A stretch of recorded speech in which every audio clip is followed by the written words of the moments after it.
Bab 073. Memangnya kenapa sampai bertanya begitu? Apa mungkin Tuhan salah memberi kita jodoh? Wina menggigit bibir bawahnya. Dia tidak berharap banyak Dahlia bisa menjawab pertanyaan seperti itu, tetapi lebih tidak mungkin jika dia bertanya pada Mirna. Maksud kakak jodoh yang tertukar begitu? Wina menoleh. Kenapa terdengar seperti judul sinetron? Dahlia tertawa kecil. Ada yang bilang seperti ini padaku. Terkadang kita harus bertemu dengan orang yang salah sebelum bertemu dengan orang yang benar, tapi aku sedikit tidak setuju jika kalimat itu digunakan untuk masalah jodoh. Menurutku jodoh itu seperti cerminan diri kita, Kak. Jadi jika kebetulan kita bertemu dengan laki-laki yang jahat, artinya kita juga jahat. Kan sesuai cerminan diri kita. Dahlia nampak diam. Ini yang sering menjadi perdebatan.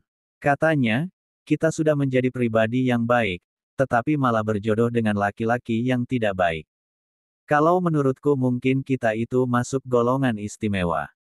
Kali ini Wina yang mengerutkan keningnya. Golongan istimewa. Dahlia mengangguk. Kita tergolong orang pilihan yang diminta Tuhan untuk lebih bersabar dalam menghadapi ujian pernikahan. Sekarang begini, coba kita kerucutkan masalahnya. Sebenarnya apa yang terjadi dengan kakak dan Mas Faro? Wina bangun. Nampak terkejut dengan pertanyaan Dahlia.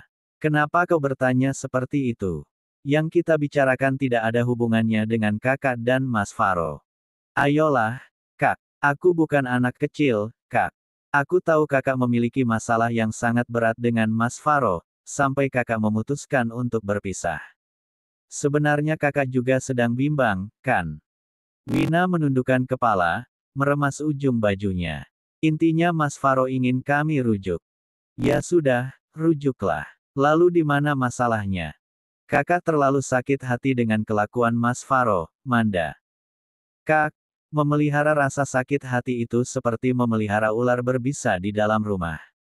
Suatu hari ular yang kakak rawat itu bisa berbalik menggigit dan membunuh kakak.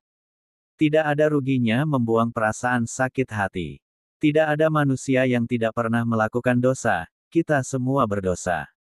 Hanya saja berbeda takaran dan cara melakukannya. Hanya ada satu yang harus kakak pertimbangkan. Apa? Apakah Mas Faro sudah berubah? Wina mengangguk. Berarti cukup. Tuhan saja tidak menilai masa lalu hambanya asalkan dia mau berubah. Lalu jika kakak tidak mencintainya bagaimana? Kakak tidak mencintai Mas Faro. Aku sedikit terkejut, karena jika menurutku sebenarnya kakak masih mencintai Mas Faro. Terlihat jelas di mata kakak. Tidak, kakak tidak mencintainya. Untuk soal cinta sepertinya aku tidak bisa memberikan banyak masukan untukmu, Kak. Aku saja belum pernah jatuh cinta.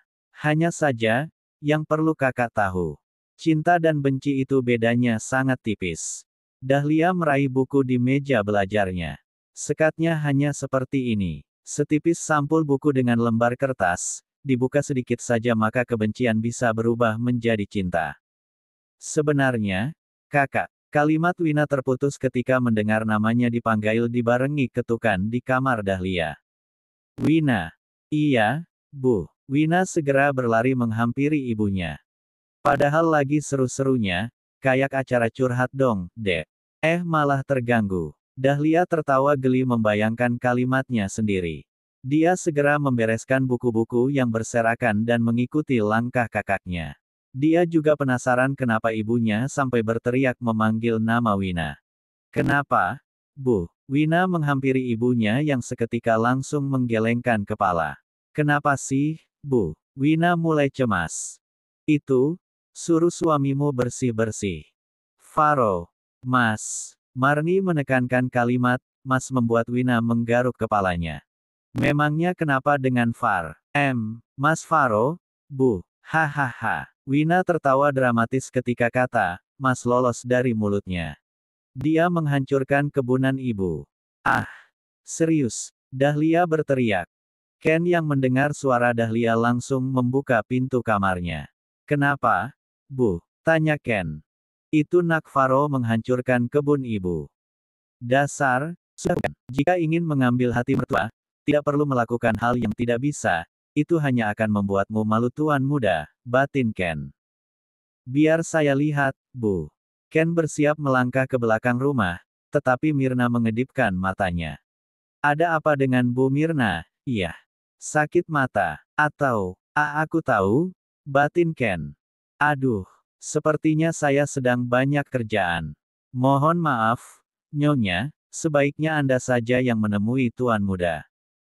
Wina menarik napas dalam. Sepertinya dia mulai mengerti permainan ibu dan Ken. Bu, Wina menggelengkan kepala. Mirna melenguh panjang. Manda, kamu masuk ke kamar dan belajar.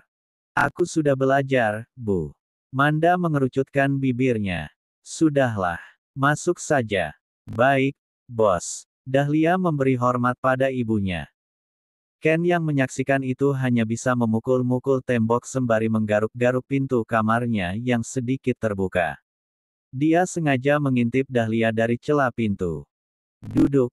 Yuk. Mirna menarik tangan Wina, membimbingnya agar duduk di ruang keluarga. Sementara pintu kamar Ken dan Dahlia sudah tertutup sempurna. Kenapa, Bu? Wina? Ibu tidak bisa mengizinkan Faro tinggal lebih lama lagi di sini. Walaupun warga tahu jika kalian suami istri, tapi faktanya kalian memang sudah bercerai.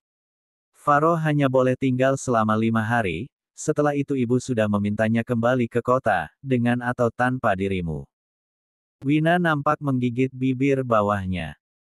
Faro adalah laki-laki yang baik, ibu tahu itu, jika ada yang lebih baik dari Faro, bukan berarti dia bisa lebih cocok untukmu. Lebih cocok.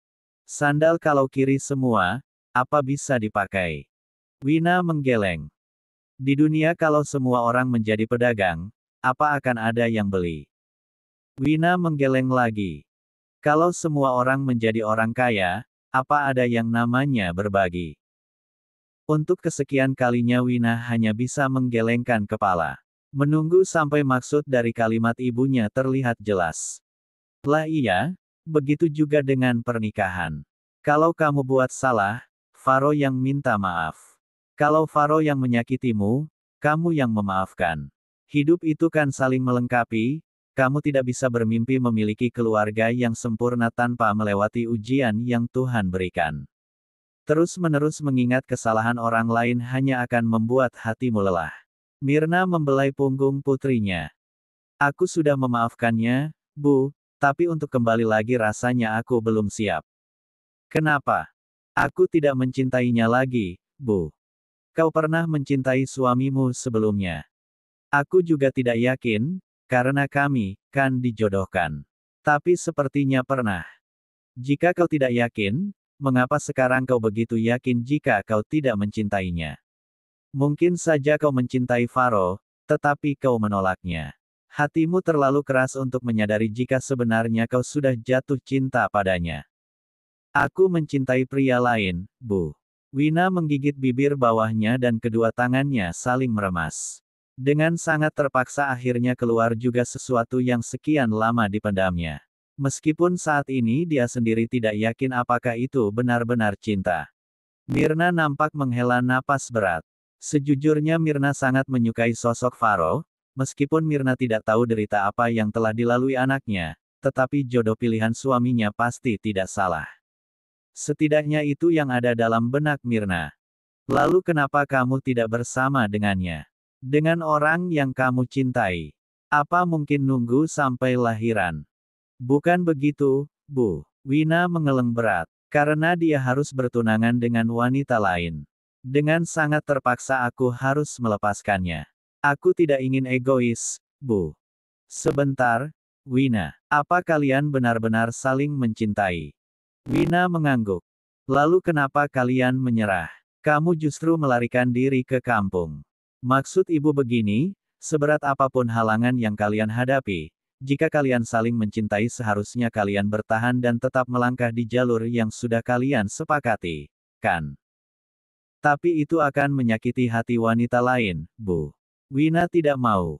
Mirna tersenyum sembari membelai punggung tangan Wina. Bukankah cinta memang begitu, Wina? Egois. Cinta tidak akan pernah peduli apakah kalian menyakiti hati orang lain atau tidak. Dek, kalimat yang diucapkan Mirna sama seperti yang diucapkan Faro. Tidak mungkin, kan keduanya janjian. Dari cara penyampaian juga berbeda. Pikir Wina. Tapi, Bu, aku. Sekarang begini saja. Apa sekarang kamu sedih karena tidak bisa bersama dengan laki-laki itu? Wina, tentu saja. Siapa yang tidak sedih dengan orang yang dicintai?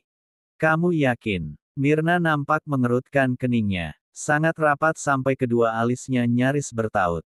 Wina mengangguk lagi untuk meyakinkan ibunya. Iya? Memangnya kenapa, Bu? Karena ibu hanya melihat kesedihan sesaat di matamu, Wina. Kamu tidak sesedih orang yang sedang patah hati. Ibu tahu karena ibu sudah berpengalaman. Ibu hanya takut perasaan yang kamu miliki untuk laki-laki itu sesungguhnya adalah sebuah pelarian semata. Pelarian. Wina sedikit membuka matanya. Bagaimana mungkin ibunya bisa mengira jika perasaannya terhadap Agra adalah pelarian? Jelas-jelas itu cinta. Setidaknya itu yang dia percaya, dia mencintai Agra. Iya, kamu melarikan diri dari kenyataan hidup yang pahit. Pernikahanmu dan Faro tidak berjalan seperti mimpimu. Rumah tanggamu seperti di dalam neraka, lalu laki-laki itu membawa surga di depan matamu. Kamu yang lelah dan nyaris putus asa akhirnya memilih untuk melarikan diri daripada bertahan. Padahal kamu tidak mencintainya, kamu hanya butuh pelarian agar hatimu tenang. Ibu takut, kamu sedang membatasi hatimu dan akhirnya kamu keliru. Dek, kenapa ucapan Mirna selalu membuat jantungnya berdegup lebih kencang? Apakah memang perasaannya kepada Agra hanya pelarian semata? Tidakkah itu terdengar sangat kejam? Ibu tidak pernah tahu seberapa besar derita yang sudah kamu alami, Wina. Namun, tidak ada salahnya untuk memberikan kesempatan kedua. Siapa tahu setelah kamu memberinya kesempatan, Faro bisa memberimu surga yang kamu rindukan. Faro tidak menghargaiku sebagai istrinya, Bu. Sekali lagi Mirna menghela napas panjang. Ibu mengerti, Wina. Rasanya memang sakit ketika kita tidak dihargai, apalagi oleh pasangan kita sendiri. Maka ketika ada kesempatan untuk melarikan diri, kita sebagai manusia yang lemah cenderung memilih melarikan diri alih-alih menarik pedang dan mencoba bertahan. Jika ibu berada di posisi kamu, mungkin ibu akan melakukan hal yang lebih gila. Mirna tersenyum. Tapi, ada yang harus kamu tahu. Dalam pernikahan selalu ada ujian, seperti yang pernah Bapak bilang.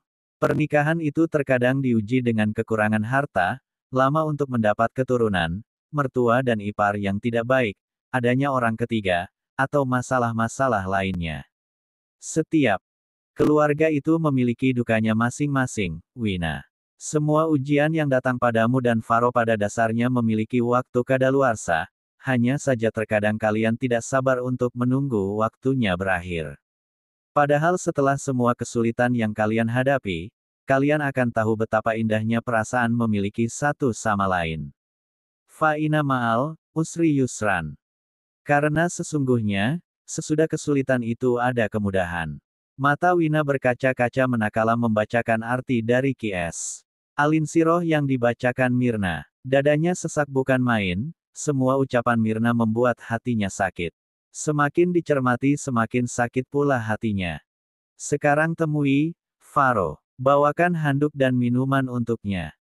Dengan tangan bergetar dan mata yang masih sedikit basah Wina mendorong pintu belakang. Pintu dapur yang terhubung langsung dengan area kebun. Rumah Wina memang didesain agar bagian belakang lebih luas dan memiliki ruang untuk bercocok tanam.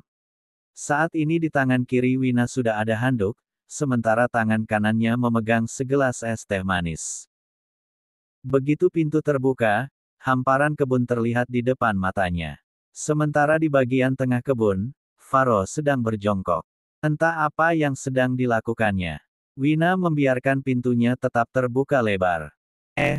Wina berdehem sembari meletakkan es teh manis di saung yang disediakan khusus untuk menikmati makanan dan minuman ketika selesai berkebun.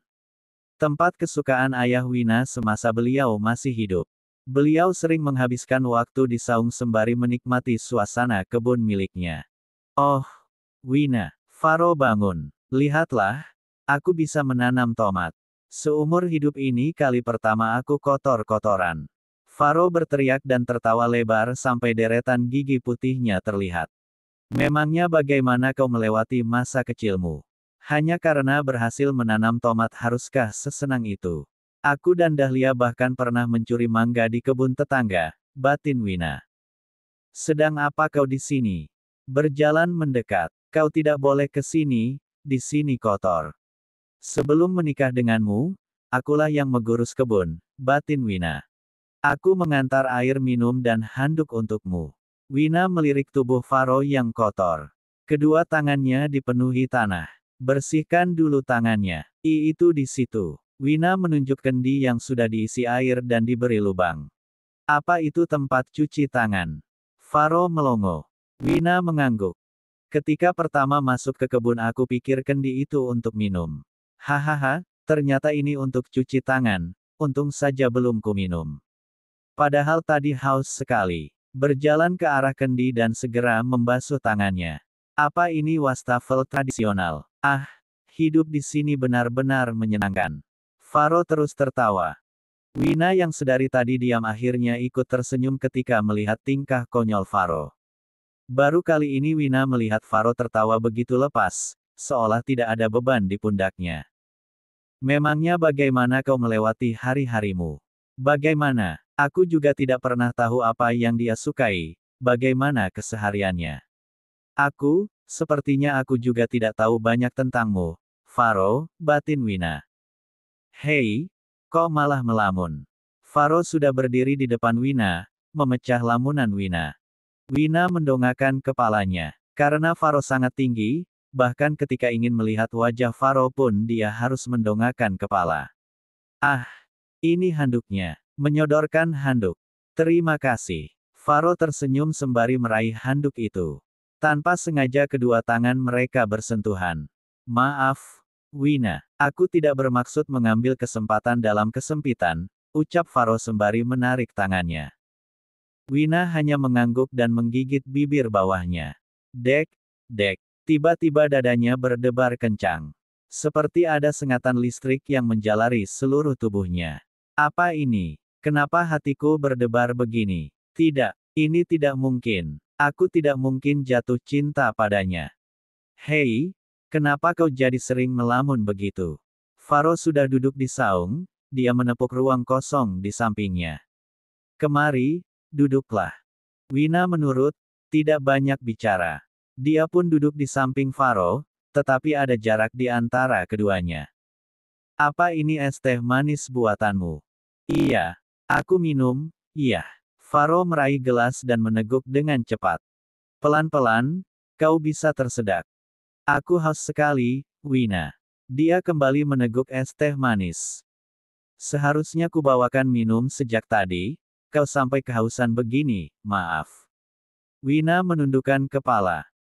Hahaha, tidak masalah, jika kau tidak datang aku bisa minum air di kendi. Wina memperhatikan wajah Faro dengan seksama, senyum tipis mengembang di wajahnya. Itu, di wajahmu, ucap Wina terputus. Wajah Haenku, ada apa dengan wajahku? Faro segera meletakkan gelas yang sudah kosong dan meraba seluruh permukaan wajahnya. Wajahmu kotor, ada bekas tanah yang sudah mengering. Apa ketika berkebun kau menyentuh wajahmu?